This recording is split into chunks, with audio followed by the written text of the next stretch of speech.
الجنود والكرم والبين والحلم اللهم اللهم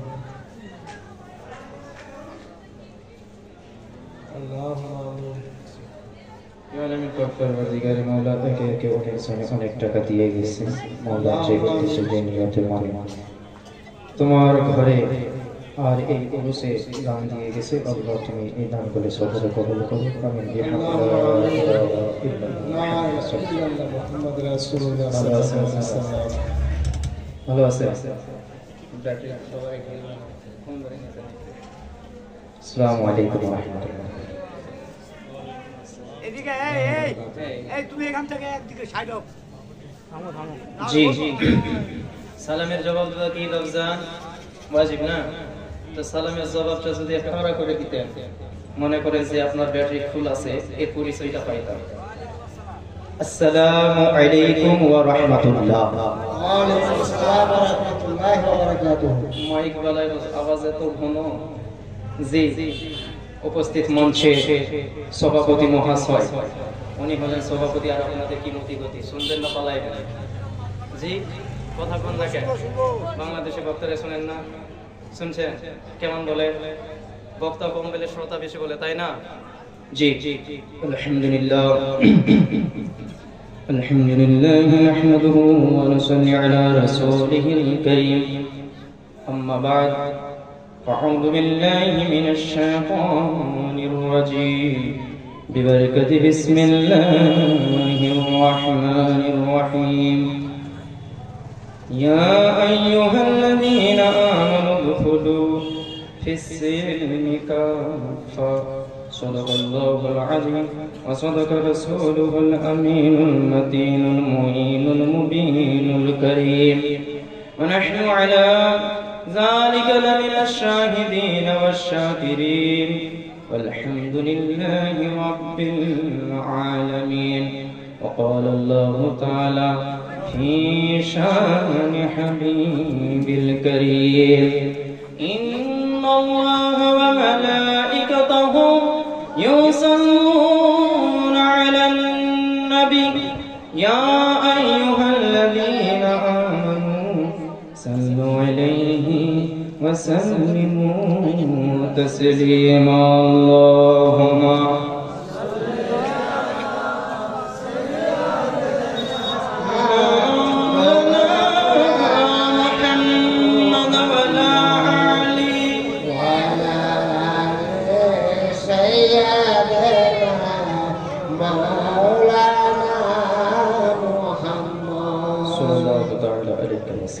সমস্ত প্রশংসা সেই রব্বুল আলামিনের জন্য নিবেদিত যিনি আপনাকে আমাকে এই মাহফিলে আসার সৌভাগ্য দিয়েছেন আল্লাহ তাআলা সকলে মিলে শুকরিয়া আদায় করি কোরআনের বাক্যে সকলে মিলে বলুন আলহামদুলিল্লাহ তিনার পরে পরে ধর্মের গুরু আকায়ে নামদার দুই আলমের মুখতার নবী কুল সরদার আহমদে মুজতবা মুহাম্মদ মুস্তাফা সাল্লাল্লাহু আলাইহি ওয়াসাল্লাম আমরা রাসূলে পাক যেহেতু সময় খুব অল্প একেবারে ডাইরেক্টলি চলে যাই আমি ওই জায়গায় যেখান থেকে আমরা শুনে কিছু শিক্ষা অর্জন করতে পারব সময় অল্প করা যাবে না বেশি গল্প আর মাইকম্যান আপনার মাইক খুব সুন্দর একটু যদি আওয়াজটা ছাড়তেন তার খুব ভালো লাগবে একটু হালকা আওয়াজটা ছাইড়ে দেন জি আমরা রাসূলে পাক সাল্লাল্লাহু আলাইহি ওয়াসাল্লামের প্রতি দুরূদে পাক পড়ব কোন রাসূল যে নবী করিম সাল্লাল্লাহু আলাইহি ওয়াসাল্লাম কে হযরত হাসান বিন সাবিত দেখলেন নিজে চোখ দিয়ে দেখে বললেন ওয়া আহসান মিনকা লাম তারাকাতু আইনি ওয়া আজমাল মিনকা লাম তারিদিন নিসা খুলিকতা মুবাররাআন মিন কুল্লি আইবিন কান্নাকা কাদ খুলিকতা কামা তাশা ইয়া রাসূলুল্লাহ নবী পাক আমার চোখ আপনার মতো সুন্দর ও সুশ্রী বিউটিফুল গুড লুক পারসন কাউরে দেখে নাই দেখবেই বা কেমন যখন কোন মাতা জননী প্রস্রাব করেন না ইয়া রাসূলুল্লাহ সাল্লাল্লাহু আলাইহি ওয়াসাল্লাম আপনাকে সমস্ত আইব হইতে পাক পবিত্র হিসাবে তৈরি করা হয়েছে যেই রূপ আপনি নিজে কামনা করেছেন হযরত হাসান বিন সাবিতের এই প্রশ্নতে এই কথাতে দুইখানা প্রশ্ন মনের মধ্যে জাগে জি বাপ জাগে না। হযরত হাসান বিন সাবিত বললেন আমার চোখ নবী করিম সাল্লাল্লাহু আলাইহি ওয়াসাল্লামকে দেখে বললেন আমার চোখ আপনার মতো সুন্দর ও সুশীল মানে বিউটিফুল গুড লুক পারসন কাউকে দেখে। তো হযরত হাসান তোমার কথা সিলিমপুর না ছিলামপুর বাসীগণ খুব ভালোভাবে মেনে নেবে, কারণ এরা আলা হযরতের মাননেওয়ালা, এরা আলা হযরতের চাহনেওয়ালা, খ্বাজা রাখাল পীর বাবা এর আশিক, এরা তো এক বাক্যে তোমার কথা মেনে নেবে। কিন্তু ও হযরতে হাসান একবারও কি গৌর করেছো কনস্টিটিউশন অফ ইন্ডিয়াও আছে, constitution of Thailand, constitution of Germany, constitution of Italy, constitution of Pakistan, গোটা দুনিয়াটাতে কনস্টিটিউশন আছে, গোটা দুনিয়াতে যেন একটা নিয়ম আছে। ও হযরতে হাসান তোমার দেখাতে তোমার নবীকে তুমি সুন্দর বিউটিফুল গুড লুক পারসন বললে তো হবে না। তোমার নবীকে যদি তুমি সর্ব উঁচু সুন্দরময় মনে করাতে চাও তাহলে তোমাকে দলিল দিতে লাগবে। জি হুজুর, আপনাকে কি করতে হবে? দলিল দিলাতে হবে। যাই হোক, হযরত হাসানকে প্রশ্ন করেন, Did you see face of Hazrat Adam alayhi salam? Replied no. Did you see face of Hazrat Musa alayhi salam? Replied no. So how can prove perfect in this world? তুমি এটা কি রকম প্রমাণ করে দিবা যে তোমার নবী গোটা দুনিয়ার মধ্যে এক নাম্বার? এটা প্রমাণ করতে গেলে তোমাকে দলিল দিতে হবে। তো আমার নবী যে এত সুন্দর তার প্রমাণ দিয়েছিলেন হযরত জিবরিল। উনি বলেন আমি জমিন আসমান পাহাড় পর্বত সবকিছু দেখলাম, জান্নাত দেখলাম, লোহ দেখলাম, কালাম দেখলাম, সবকিছু দেখার পরে যার প্রতি আমি ফিদা তিনি জনাবে মুহাম্মদ রাসূলুল্লাহ সাল্লাল্লাহু আলাইহি ওয়াসাল্লাম। সুবহানাল্লাহ সুবহানাল্লাহ। আসল সে রাসূল খুদা সাল্লাল্লাহু আলাইহি ওয়াসাল্লামের প্রতি আরেকবার মন খুলে দুরূদ পড়ি আল্লাহুম্মা আলা সাইয়্যিদানা মাওলানা মুহাম্মদ ওয়া আলা আলি সাইয়্যিদিনা ওয়া আলা আলি সাইয়্যিদানা মাওলানা মুহাম্মদ সাল্লাল্লাহু আলাইহি ওয়াসাল্লাম। আমার পরিচয়, আমি আপনাদের এই পার্শ্ববর্তী গ্রামের চূড়ামন নটলা নামে একটা গ্রাম আছে। আমার একটা নাম খুব সুপরিচিত, মাসুম বাদশা।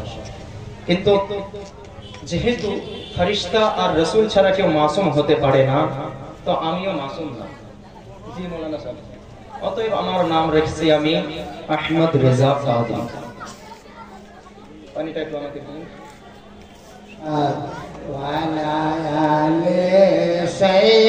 ডক্টর হাফিজুর রহমান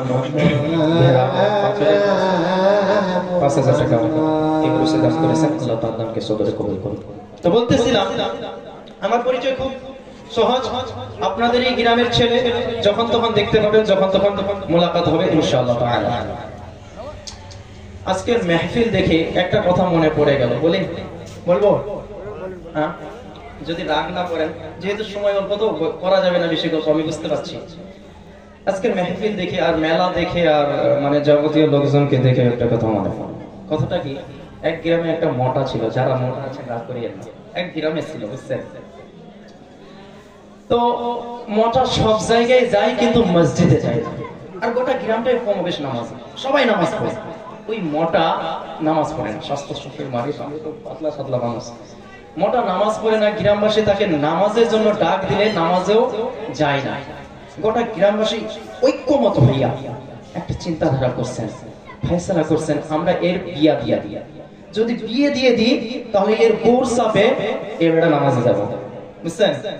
যেমনি কথা বাস চট মাংনি পট বিহা, যেমনি বিয়ে হয়েছে কিছুদিন গেলে স্ত্রী যেন স্বামীরে আদর কইরা কয়, স্বামী গো গ্রামটার সবাই নামাজি, আমার কেমন কেমন লাগে, আপনি যদি মসজিদে যাইতেন আমি আপনার স্ত্রী হইয়া ধন্য হইতাম। বলে পাগলি তুই বুঝিস না, আমি নামাজে যাইতাম কিন্তু নামাজ আমারে ধারায় না। বুঝছেন? আপনাদেরকে কি ধারায় না? মাছ মাংস ডিল, তাই তো? ওনাকে নামাজ ধারায় না। বলে পাগলি তুই বুঝছো না, যাইতাম কিন্তু আমাকে না ওই নামাজ ধারায় না। বলে এটা কি ধরনের কথা? মানুষের ডিম ধারায় না, মাংস ধারায় না, গোস্ত ধারায় না, তোমার নামাজ ধারায় না, এটা কি রকম কথা? যাইতাম রে, তুই বুঝিস না, এত করে যখন কষ্ট শোন যাইতাম, কিন্তু কোনো কিছু ক্ষতি হলে আমার মানে বলতে পারো না। বিয়ে বাড়িতে বিয়ে যখন হয় তো শাশুড়ি আদর কইরা একখানা গাই দিছে, গাই বুঝেন তো, গাভী একখানা গাই দিছে, সাথে একখানা বাছুর আছে আর একখানা ছাগল দিছে। প্রথম দিন নামাজে গেলে মসজিদের চৌকাঠ পার করছে, ওদিক থেকে যেন কে একটা আওয়াজ দিল, ও মোটা শোনো শোনো, ও মোটা শোনো। বলে কি হয়েছে বলো? বলে তুমি মসজিদের চৌকাঠ পার করছো, ওদিকে তোমার ছাগল গেছে গা। আর নামাজ পড়তো? তোর ছাগল গেছে গা। যেমনি খবর শুনছে ওর উপরে রাগ হইয়া এক লাঠি লইয়া একেবারে চলে গেছে বাড়িতে। হ্যাঁ পাগলি তোরে কইলাম আমারে নামাজ ধারায় না, গেল তো ছাগলটা, মারা গেছে। দ্বিতীয় দিনে আবার ফুসলাইতেছে, স্বামী গো ছাগল জীবী মারা গেছে, এটা সম্ভব, মারা যাবে। অনেক বুঝানোর পর তৃতীয় দিনে আবার নামাজে গেছে, নামাজের খালি গিয়া উজু কক্ষয়, উজুতে হাত বাড়াইছে, উজু করে কমপ্লিটলি বাস গামছাতে হাত মুছে কে যেন আওয়াজ দিল, মোটা। বলে কি? বলে তোর বাছা গেছে, তোর গরুর যে বাছুর ছিল গেছে। এটা নামাজ পড়বে না, পড়বে? বলে তোর বাছা গেছে, এই বেটার মন লাগে না, মারবে আর কি বউকে। পাগলি তোরে কইলাম নামাজ আমারে ধারাই না, তুমি আমারে জোর করে পাঠাইলা, দুইটা গেল, আর একটা আছে গাড়ি, যদি এবার পাঠাস হয়তো এটাও যাবে।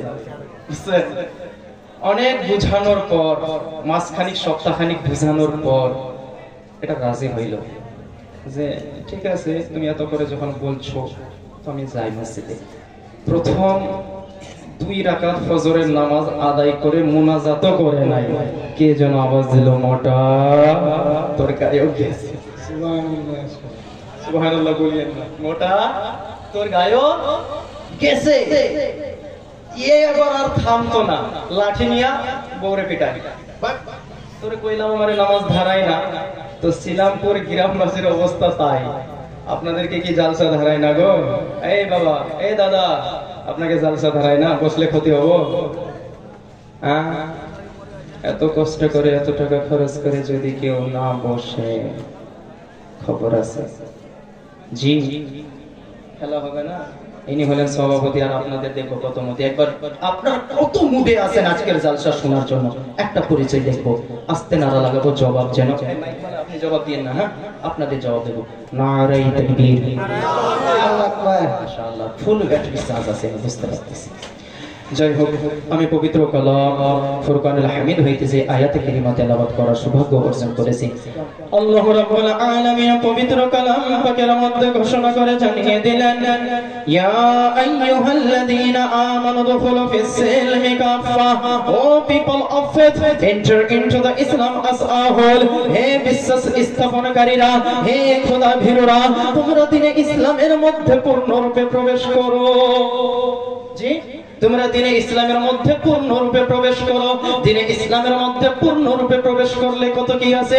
দিনে ইসলামের মধ্যে পূর্ণরূপে প্রবেশ করতে গেলে কি কি আছে? ও বাবজান, দিনে ইসলামের মধ্যে কেমনে পূর্ণরূপে প্রবেশ হবেন?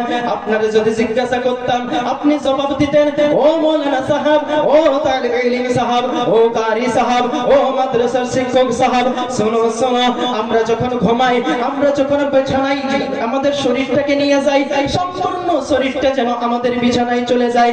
আমরা যখন যেন ওই ট্রাভেলস করি, গাড়িতে যেন আরোহী হয়ে যাই, আল্লাহ আল্লাহ, আমাদের সম্পূর্ণ শরীরটা যেন ওখানে থাকে।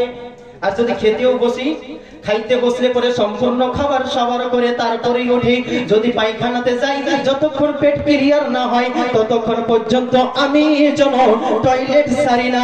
আল্লাহ আল্লাহ, আমরা যখন মুসলমান হলাম আমাদের গালে দাড়ি নাই, প্রত্যেকটাতে পূর্ণাঙ্গ, আর ইসলামের মধ্যেই অর্ধাঙ্গ, তাই তো? অর্ধেক 50%।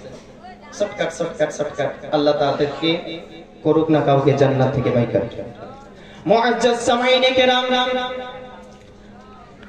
আমার আল্লাহ সকল মানুষদের উদ্দেশ্যে, সকল মুমিনদের উদ্দেশ্যে যে কালাম খানা বলেছেন, যদি আমরা গৌর করে দেখি, এখানে কিন্তু স্পষ্ট আল্লাহ তাআলা স্পষ্ট ভাবে যে কথাটা বলেছেন, ইয়া আইয়ুহাল্লাযীনা আমানু, হে খোদা ভীরুরা, সবাইকে না, যারা আল্লাহকে ভয় করে তাদের জন্য বলা হয়েছে তোমরা দিন ইসলামের মধ্যে পূর্ণরূপে প্রবেশ করো। আসেন একটা ছোট্ট গজল পড়ি। রাসূল পাক সাল্লাল্লাহু আলাইহি ওয়াসাল্লাম ইনি প্রেজেন্ট থাকতে, ইনি মওজুদ থাকতে আমাদের উপর কোনো বালা মুসিবত আসতো না। যেহেতু উনি আছেন সেহেতু আর কারো দরবারে যাওয়ারও দরকার নাই। মুআজ্জাজ সেই রাসূলুল্লাহ সাল্লাল্লাহু আলাইহি ওয়াসাল্লামকে হাজির নাজর ব্যথা যত যন্ত্রণা তোমার দরবারে ইয়া রাসূলুল্লাহ সাল্লাল্লাহু আলাইহি ওয়াসাল্লাম, কে মনের দুঃখ কারিবনি,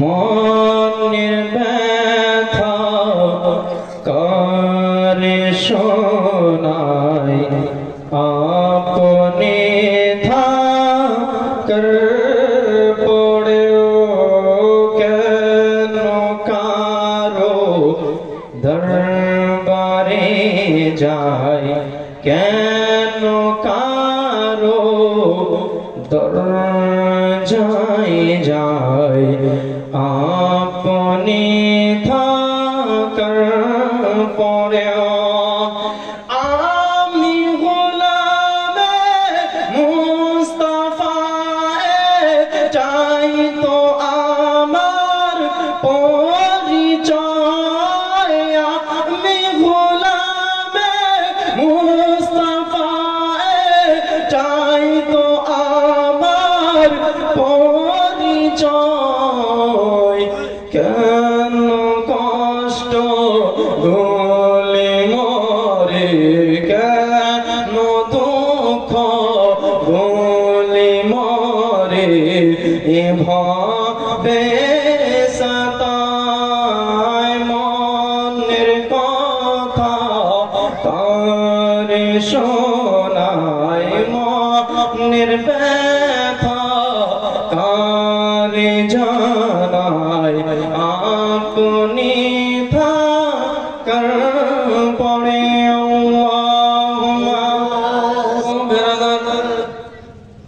উপস্থিত যারা হয়েছেন আল্লাহর পবিত্র ঘরে, আল্লাহর পবিত্র মাহফিলে যারা এসে পৌঁছাইছেন, আপনাদের জন্য সুসংবাদ, আর যারা আসতে পারে নাই তাদের জন্য দুঃখের সংবাদ।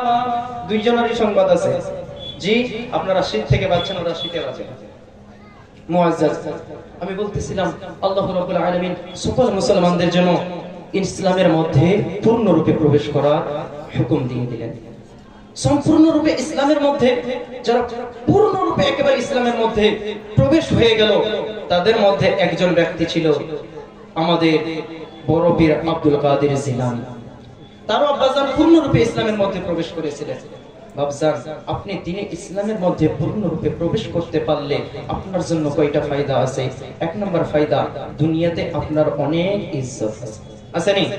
আচ্ছা বলেন তো, এই মাহফিলে যদি একটা ফোন হারাই যায়, মনে করেন একটা ফোন অনুমানিক হারাই গেছে, কোন টুপিওয়ালা, কোন পাগড়িওয়ালা, কোন পাঞ্জাবিওয়ালাকে কেউ ধরতো? কেউ ধরবে না। আর যদি এই গ্রামে শোনা থাকে একজন চোর আছে, সবাই বলবে এটাই নিচে মানা। ঠিক কিনা? 1 নম্বর ফায়দা। 2 নম্বর ফায়দা হলো কি, কবরে যাওয়ার পর এই ব্যক্তি আপনার জন্য দোয়া করবে। 3 নম্বর ফায়দা হলো যখন পূর্ণাঙ্গ মুসলমান হইয়া দুনিয়া ছাড়বে, যেমনি দুনিয়া ছাড়বে আল্লাহর ফেরেশতারা যেন কবরে আসার পর কবরে যেই 3খানা প্রশ্ন করবে এখানেও বেড়া পার, আর যেমনি বেড়া পার হবে হাসরের ময়দানে সকলে যেন জান্নাতে চলে যাবে। এতগুলা ফায়দা রইয়াছে।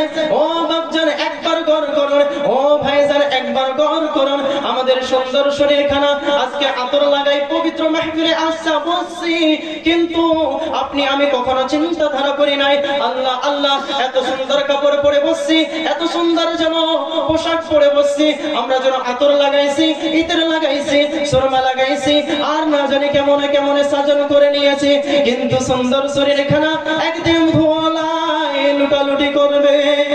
এত সুন্দর শরীরখানা যখন আমাদের শরীর থেকে রূহ নামে জিনিসটা বের হয়ে যাবে, আপনার আমার শরীর থেকে রূহ নামে জিনিসটা বের হবার পর আপনার আমার জন্য যেন কেউ গরম পানি করবে, ওদিক থেকে গরম পানির ব্যবস্থা চলতেছে, নিম পাতা গরম পানি হবে, কুল পাতা গরম পানি হবে আপনার শরীরটাকে ধোয়ানোর জন্য।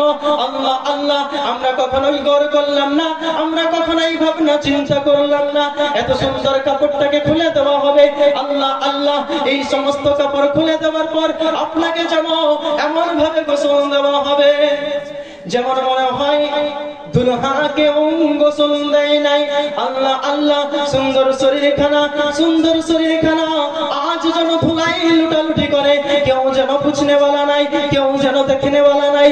আল্লাহ আল্লাহ যেমনি শরীরখানাকে আমাদের গোসল দেওয়া শেষ হবে, আল্লাহু আকবার কবীর, কে যেন সাদা কাফন নিয়ে এসে হাজির হয়েছে।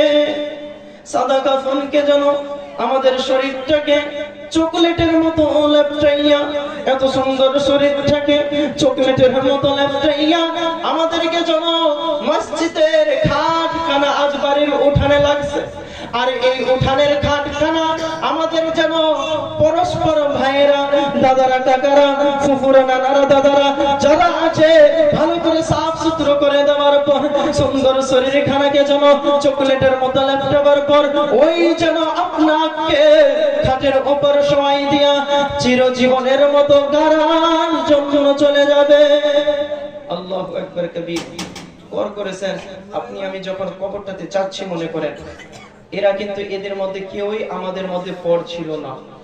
কেউ দাদা, কেউ ভাই, কেউ কাকা, কেউ চাচা, কেউ বড় আব্বা, কারো মামা, এরাই আপন স্বজন সব আজকে সুন্দর করে যেন সুন্দর করে গোসল তো দিয়েছে ঠিক, বরযাত্রীরা যেন লা ইলাহা ইল্লাল্লাহ মুহাম্মাদুর রাসূলুল্লাহ সাল্লাল্লাহু আলাইহি ওয়াসাল্লামের তাসবিহ চলতে চলতে আস্তে আস্তে আস্তে যেন ওইখানে নিয়ে যাচ্ছে যেখানে আপনার আমার সাথী টিউবলাইট থাকবে না, আপনার আমার সাথী কিছুই থাকবে না।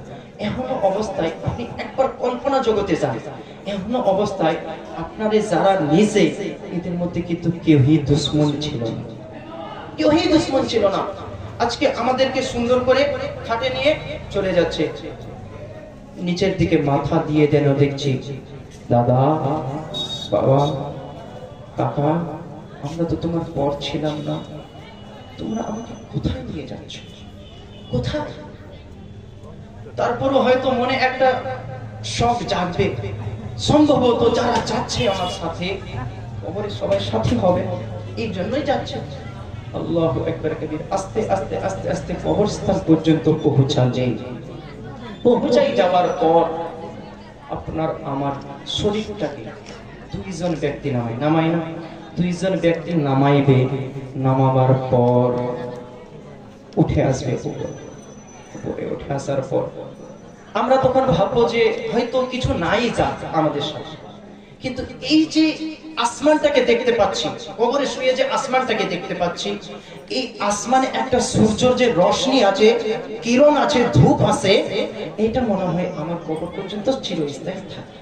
এটা কল্পনা জগৎ। আল্লাহু আকবার কবীর। কে যেন আওয়াজ দিল, এই বাসের পাল্লা নিয়ে আয়। অনেক সময় হয়েছে, তাড়াতাড়ি বাসের পাল্লাগুলো নিয়ে আয়। আস্তে আস্তে যেন পায়ের তরফ থেকে বাঁশের ফাল্লাগুলা যেন পরস্পরে বিছানা শুরু করে দিয়েছে।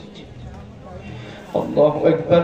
পরস্পর পায়ের তরফ থেকে যখন বাঁশের ফাল্লাগুলা বিছাচ্ছে, তো তারপরও একটা মনে আশা আছে, সম্ভব হতে পারে, ইট ইজ পসিবল, এই যে বাঁশের ফাঁক দিয়া একটা রশ্মি আসছে, কিরণ আসছে, ধূপ আসছে, এটা হয়তো এটা থেকে যাবে। এই দেখতে না দেখতে একজন আত্মীয়র মধ্যে কেউ বলে দিল, এ পার্টিটা নিয়ে আসো। অনেক সময় হয়েছে পার্টিটা নিয়ে আসো। পার্টিটা দেওয়ার পরও কিন্তু একটুখানি হয়তো রশ্মি আমার কবর পর্যন্ত এখনো পৌঁছাচ্ছে। মওলা আর কিছু চাই না, এই রশ্মিটুকু আমার কবরে থাকলে আমি ধন্য, এই রশ্মিটুকু থাকলে ধন্য। মওলার সাথে কথাবার্তা চলতেছে, মওলা আর কিছু চাই না। সবাই তো একে একে ছেড়ে চলে গেল, সবাই তো আমাকে যেন কোলে করে নিয়ে আসলো, সবাই তো যেন আমাকে কাঁধে করে নিয়ে আসলো। আমার আব্বা ছিল, আমার দাদা ছিল, আমার ভাই ছিল, আমার যেন পাড়ার প্রতিবেশীরা ছিল, আমার সমস্ত আত্মীয়রা একসাথে নিয়ে আসলো আমাকে কবর জগৎ পর্যন্ত।